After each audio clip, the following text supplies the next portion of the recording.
What's up, everybody? Welcome back to your favorite New York Jets subscription podcast, Badlands. I'm your host, Joe Caporoso, joined for the second week in a row on Sunday AM Coffee by Paul Kilgallen.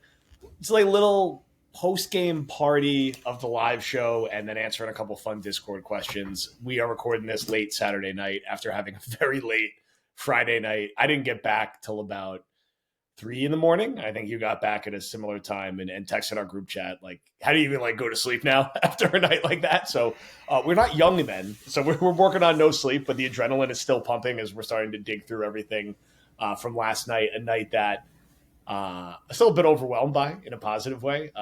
PK, how are you feeling? It definitely should be noted that we are the two oldest people on the team, and we were two of the last three there. You were literally carrying two 60-pound bags. You were like, I'm taking them both on my shoulders. I can help you. It was like, no, I'm taking it in the pouring rain. Yeah. Running down 7th Avenue at about 1:30 in the morning. You got to do what you got to do. Now this energy. It's when you really love it, is it really work? You know what I mean? Exactly. It was like, just let him go. Just let him go. I was like, all right. It was a good night. We cruised home. I haven't eaten McDonald's in so long. I hit a McDonald's drive-through at like 1:30 in the morning, and it hit like crack right before bed, and then came home and if I'm being fully honest, right now it's 10:00 p.m. on Saturday night. I just got my first shower in because my kids were up at about 6 a.m. and they were raring to go. We actually had one of their cousins sleep over last night because my brother was at the show with us. And so it was right hot out of the gates this morning, Easter egg hunt, all kinds of stuff. And so I finally am having some alone time now and get a chance to hop on back here. I'm blown away, man. Like I honestly, I've been like struggling to put words around it all day, but I think right out of the gate, I just want to like kick it back to you and like give you the chance to reflect on this thing that you've built and how far it's come and the other people that have gotten involved. And the thing I kept saying last night was, imagine if we had like a super cut of the draft event last year, which I am fully ready to admit a year out, like was bad. Like I did a bad job. It was bad. And to have like a super cut of that compared with last night and the giant leap that has taken place from then to now. And I don't think the draft party was necessarily reflective of where Badlands as a whole was at that point. It was just we just didn't know what we were doing and we fumbled it a little bit. But then I think last night was very reflective of where the company is right now. And it's awesome. And so I just kind of want to give you the stage to reflect on that. I mean, it must be cool to look back, and you must have had a moment last night where you stepped back and were just like, holy shit, man. Yeah, it was a lot. It was a borderline a little bit of an emotional night to have everyone there like that and have it just even from the moment I walked in, I was like, oh wow, this is a very legitimate event. We had an excellent production company, which is a credit to you and a credit to Jason and his team. All of whom did a great job last night. But and again, it's not even last year's event, which look, we still had fun. And I don't think we have to beat ourselves up too much around it. We've had other watch parties too, which have been more watch parties than live shows where we've gotten a good amount of people in a bar and had fun. This is a totally different thing. And as soon as I walked in the bar, I was like, this, I'm actually legitimately very nervous, and I don't get nervous about public speaking usually, or about much these days, but the adrenaline was at a different level. And when people started lining up, that kind of weight of there's a lot of fucking people coming, and this has we want to deliver as the best we can. And I think the show flowed really well again. I'm always constantly impressed at how well everyone is able to rise to the occasion. It's not easy to do that, and everyone was just flowing very well. And I thought all the segments were really interesting and hit on a range of different topics. And it was just great to have, Dan and Meigs and yourself and Will and Dalbin, and then even everyone from getting Hughes and Jake and Rosenblatt involved. It was just a nice wide range of people. And then the couple hours after, just getting to talk to everybody and catch up with people who, a few people we gotten to meet in person, but not really. A lot of it's the first time that you really get to meet someone who you've interacted with a lot on Discord or Twitter or YouTube or wherever. People flew in from Cleveland, people who went to high school together, reunited through this, and we're hanging out, and we're wearing our old, the Jets must have a plan, draft shirt, which was cracking me up. There was a bunch of other like interesting stories like that. I ran into a buddy I played college football with who ran into my other buddies who were there that I'm still close with, someone who went to my high school. And I know all you guys had a lot of like similar things like that. So to have that many people in the room, and have it go well, and like actually just look at some of the footage the next day and be like, this, yeah, it feels like a different kind of thing now. So what that means and how to process that and where we go from there, I'm not very good at being present and enjoying and appreciating the moment. Already, I could, every conversation I had last night in a good way was like, this is what we're going to do next. This is what we're going to do next. Where I think both of us agree, we need to like catch our breath for a couple weeks, do a proper post-mortem, everything that went well, everything that we want to make better, get feedback from everyone, and then build on it going forward. We have the draft guide this week. We have the draft the week after. We got to, hammer content. That's the most important thing. And then catching our breath that first week of May and figuring out where we go from here. But the ceiling to the kind of things we can do now, in person, I think is different because, that it's Midtown Manhattan on a Friday night in a crowded bar, and there wasn't any disasters at all. Actually, I think everything actually flowed. I was expecting a couple of things to go wrong, and thank God they didn't. And it was a nice, and I'm sure you felt this too, like as we were winding down the last segment, like just like the weight off the shoulder, like all right, we can just like chill for a few hours, because as much of it's a show, it's just like a community night of getting to hang out with everyone. That part I think is equally important to the show. But how are you feeling as everything finally wound down and realizing we don't have to call each other 19 times every day and be texted the production company like, we do this, do we this, do we have to grab this, and now all that stuff is in the rear view mirror for a couple of days? Yeah, dude, when I walked out the doors and like we picked up my car at the parking garage and we loaded the stuff in the back, and I had like a moment where I was like, what do I do now? Like Yeah, this is like kind of all I've been doing for like a couple weeks, and like, so what do I do now? And so yeah, it's nice to have a moment of peace. But to your point, like no days off, right? It's the draft. It's the content has to keep coming. That the primary purpose of Badlands is content every day, right? So we got to keep doing that. I will say it's funny you talk about like I don't really get nervous public speaking either in other situations, but for whatever reason, and I have been very open about this, like this was like really weighing on me. And when I got up on stage, I like thought I was going to take the mic out and hold it, and so I like took it out, and then I like looked around, and neither of you guys were holding your mic, so I was like, all right, put it back.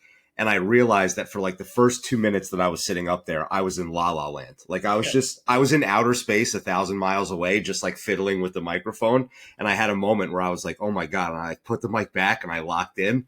And then like I was fine after that, right? Like once I got talking, I was fine.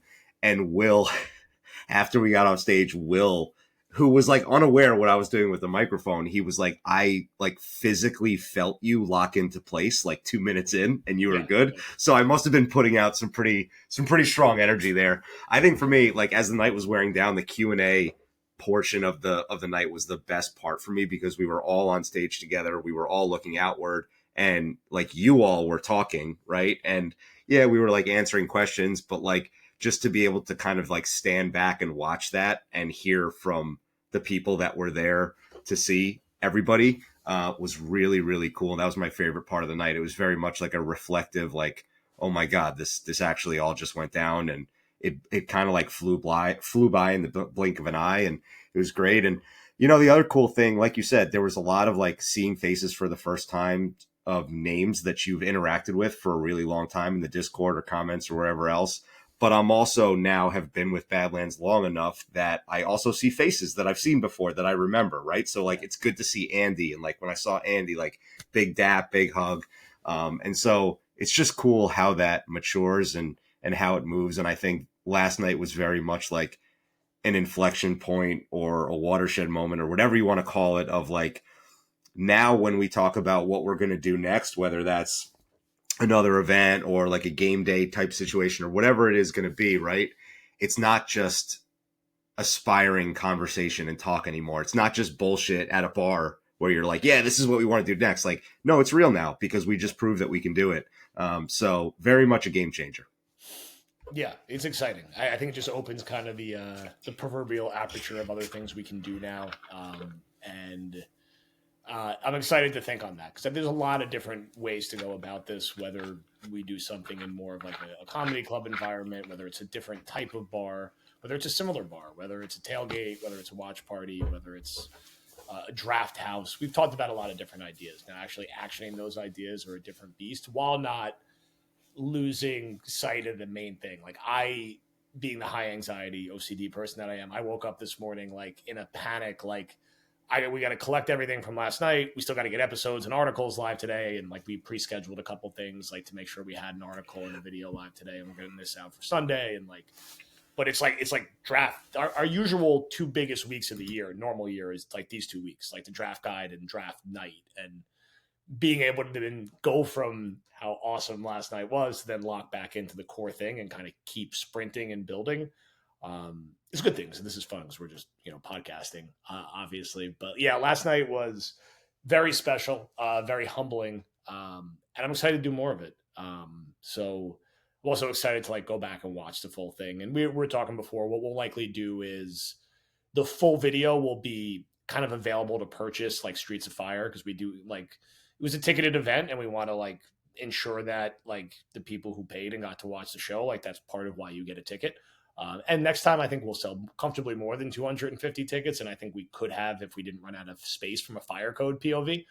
But we'll do that with the full show, but some segments will kind of run, just a segment at least. The first one of me and Connor will run as a normal pod at some point this week. And we'll drop out a couple of the other like social bits and stuff from the crowd. We have a lot of footage from the night of just stuff we needed and haven't had for a while. So you'll see it, kind of roll through with the draft content over the next few weeks. And when we firmly have a plan for what we'll do next, we'll announce it. I think the main thing I think we learned in this is like, you got to plan as far ahead as possible. Like you need a solid 4 months, 3 months, 4 months to do it right. Otherwise it's not going to happen. And I think we also learned, last but not least, like where we need help. Like we are not production guys. We are not AV guys. We are not sound guys. Like we are podcasters first and foremost, and obviously do some other things, but the technical stuff, not thinking that you can handle it yourself, I think was a critical learning and was a nice peace of mind.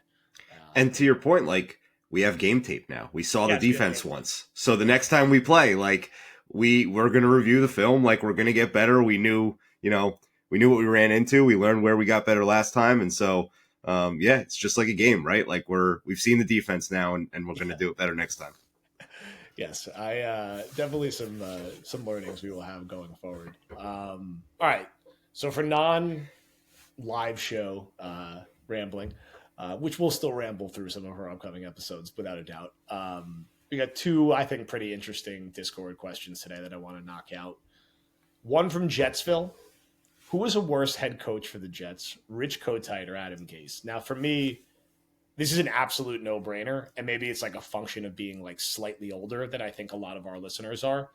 It's Kotite by a comfortable distance. And no one hated the Adam Gase hire more than me and hated those 2 years more than me. It actually drove me to shut down, turn on the Jets, and think about not doing Jet stuff anymore. Then I decided to do Badlands, thank God. But the Jets were 7-9 with Adam Gase, and the year after obviously was a disaster. But with Kotite, they really should have been like a proper 0-16 team. And I know the Jets had the weird tank season after, but it was the COVID year.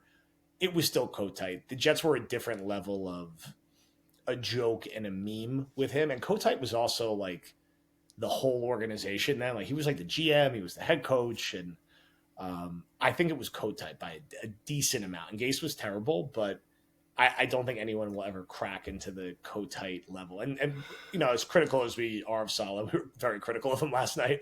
Poor Saleh and Lance Newmark got pummeled last night in the live show. He's like nowhere near even those two on the threshold. So I think it's Kotite, but what do you think? I'm just going to play devil's advocate here and maybe it's a little bit of recency bias, because I'm not sure. Like you were emphatic in your answer, and I think you're probably correct, but I don't think it's as wide of a gap as you're saying. And so for that reason, I'm just going to play devil's advocate, and I'm going to say Gase because Sam Darnold. Like we had a 3rd overall pick who at one point was like, for a couple of years, people thought he was the best quarterback in the draft. A lot of talent there. Always had turnover issues. Even when he was at his best at USC, he had turnover issues. Um, and he's kind of seems to be rehab in the I'm not going to say he's rehabbed his NFL career. He seems to be in the process of rehabbing his NFL career. Um, and so I think to squander that opportunity, I'm not sure the Jets had a player like that on that like 95, 96 team, where you thought that you were like really building something around and that you really, really had something special that you were about to ascend with, that burst into flames so quickly where everything had to be torn down. I also, there's a part of me that's like almost grateful for how bad Kotite was because it brought Parcells. Um, and so like I almost look back on that weird stretch in the mid 90s of like fully bottoming out, Peyton Manning rejecting the Jets, like all that stuff. Like it all culminated with Parcells, Curtis Martin, Vinny Testaverde, eventually Chad Pennington. Like all of those dominoes fell because of what had happened in 95 and 96. And maybe that changes my memory a bit and lightens it up. I like I will never forget like where I was when they hired Adam Gase, because to your point, we all knew like from day one it was a disaster. It was dead on arrival. It was never going to work. And you know, when you had that quarterback and the hope and the promise that was behind that, that really like it deaded me out. Like you said, you shut down TOJ. Like I kind of shut down like I was apathetic towards the Jets in that period of time. I just like no emotion, wasn't upset when they lost, wasn't happy when they won, just sat there emotionless watching every game. So again, play devil's advocate here, Gase. Yeah, I was walking onto the PATH train in Hoboken when I checked my phone and saw they had actually hired him, and not Matt Rule. I think that was like kind of like the last domino to fall, and I was just like, oh my god! And then it just started out like with the press conference, and it was the smelling salts, and I think they started. And I went to that week one game where they blew the lead, and I was like, yep, this is it. Yep. Also, speaking of young quarterbacks, our final one from LaRon Landry, 420. This is an impossible question, but say the Jets draft Fields instead of Wilson in 2021. How does that change the past few years? So, it's an interesting one, and obviously it's hard to say. I think, Fields has been better than Wilson because Fields could do something as a runner that is very unique. Like he had one of the better running seasons in recent NFL history for a quarterback a couple of years ago. And that was in the 2022 year, I believe that was the season where he ran for like 1,200 yards, where, the Jets aren't doing the Zach Wilson, Mike White injured ping pong situation, and they have Fields. You do wonder if that year they get over the hump and go 9-8 and make the playoffs. And if Fields is the guy who does that, he's going to have some rope to it. They're not going to get Aaron Rodgers. He's probably going to be their quarterback in 2023 and 2024. And then you kind of have to wonder, considering how bad of a coach Saleh was, does LaFleur stay? Who's the offensive coordinator? That's where it gets tough because, like, if the Jets, I would say the first sort of like pivot is they probably, instead of going 7-10, go 9-8 with Fields as their quarterback. They probably make the playoffs and lose in the first round. Fields buys himself a couple of years as the starter. LaFleur comes back as the offensive coordinator. But my guess is by the end of 2024, there's probably enough warts in the overall situation where the Jets are getting ready to move on from Fields and try something else, ironically, after not going to get Rodgers. So a roundabout way, he ended up here anyway, without that sort of intermediary period. We're hoping he can do the sort of Baker Mayfield, Sam Darnold thing. And with Wilson, like, I don't think Wilson's ever going to have another meaningful NFL moment. Like he was the third stringer on Denver last year. I think it's shocking and crazy if Miami's really going to make him the primary backup quarterback to Tua with his injury risk, and feels like a final nail in Mike McDaniel's coffin if they're going to be trotting out Zach Wilson when they're like 5-6 in the middle of the year. So I think, from whatever flaws Fields has had, like he will have a long NFL career. And even if this doesn't work out this year, he'll get another opportunity just because he's such a rare athlete. Whereas with Zach, the leadership isn't there. He's just so skittish, and he's a good athlete, but he's nowhere near what Fields can do as a runner. So I think the playoff drought is broken if Fields is the quarterback, but ironically, the Jets are probably in the business of getting a different quarterback this year because I think just being in Salah's quarterback between 2023 and 2024. I don't know if the Jets with Joe Douglas and him build around it in the right way where he's the 5-10 year quarterback. But what do you think?